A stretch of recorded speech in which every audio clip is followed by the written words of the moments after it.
Hey guys, welcome to this week's Bible study. Last week we looked at John chapter 8 verses 1 through 11, and we asked the question, which sins separate us from God? And I'm hoping that as a Bible study class that you got to the conclusion that all sin separates us from God. Right? God doesn't classify sins into different things. We do. We go, oh, murder and adultery, man, those are horrible sins. But, a little white lie every once in a while, that's not so bad. And we classify that. And you know why we do that? Is because we want to think of ourselves as pretty good. We want to compare ourselves with other people. But what God says is, man, if you want to spend an eternity with me, then you need to compare yourself with me. You need to understand my standard and understand that all sin separates us from God. At the end of the day, that means that every one of us, we have this problem with sin. That we stand separated before God. It's a humbling thing. We're going to move on to John chapter 8, verses 12 through the end of the chapter. And in this, we see that Jesus' fight with the Pharisees is getting worse and worse. It gets really bad in this chapter. But it's really interesting, and there's a lot of deep spiritual truths that we find in these passages.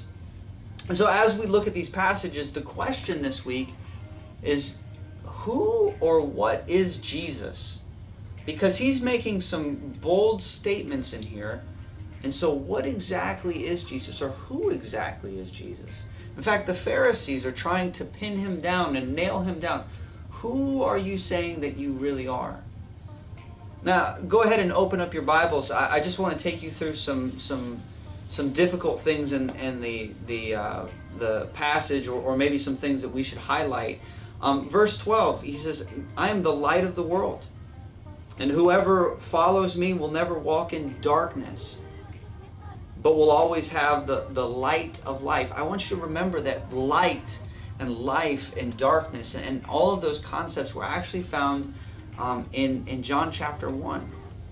And throughout the book of John, we find these. That when Jesus is talking about the light, he's talking about himself. When he's talking about the life, he's talking about himself. When he's talking about truth, he's talking about himself. That Jesus is the truth. Not just that he's speaking truth, but that he is the truth of God.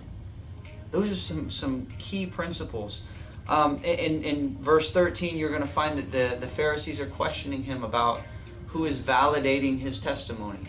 And back in Jewish times, man, if you had a testimony but you didn't have somebody to validate that and to say, yeah, what that guy is saying is true, then your testimony was thrown out. It wasn't worth anything. And so we find the Pharisees are questioning Jesus' testimony.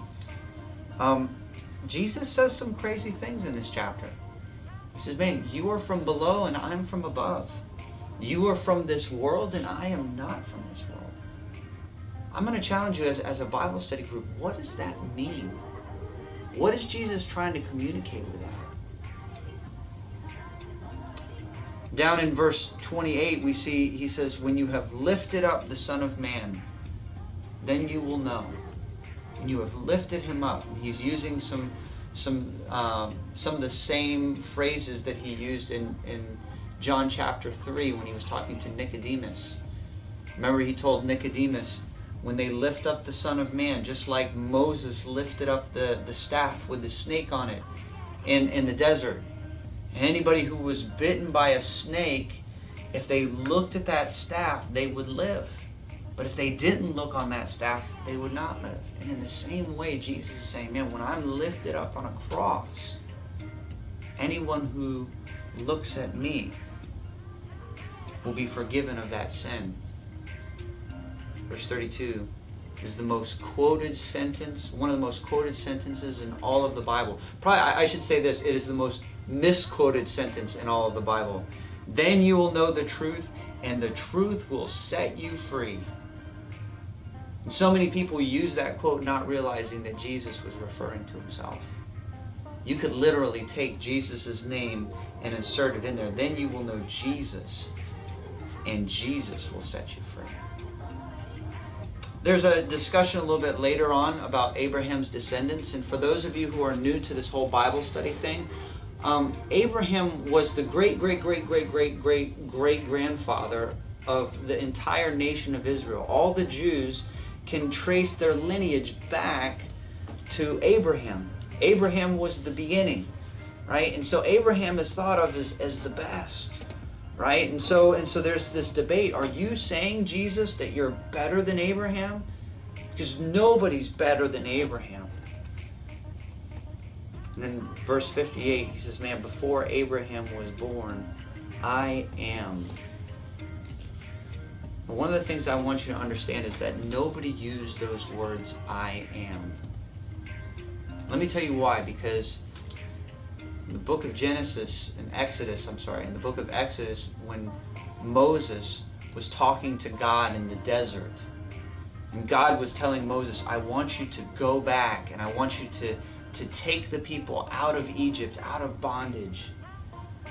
Moses was going, God, they're never going to believe that I just had a conversation with God.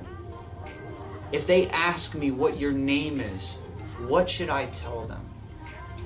He says, you tell them that my name is I am that I am. That is such a deep concept. I am that I am. Nobody created me. I have always existed. I am that I am. And after God made that statement, Moses made it known to the people. Nobody used that phrase. So when Jesus said, before Abraham was born, I am, he was making a statement that people wanted to kill him for. Back to the original question, who or what is Jesus? Have a great Bible study.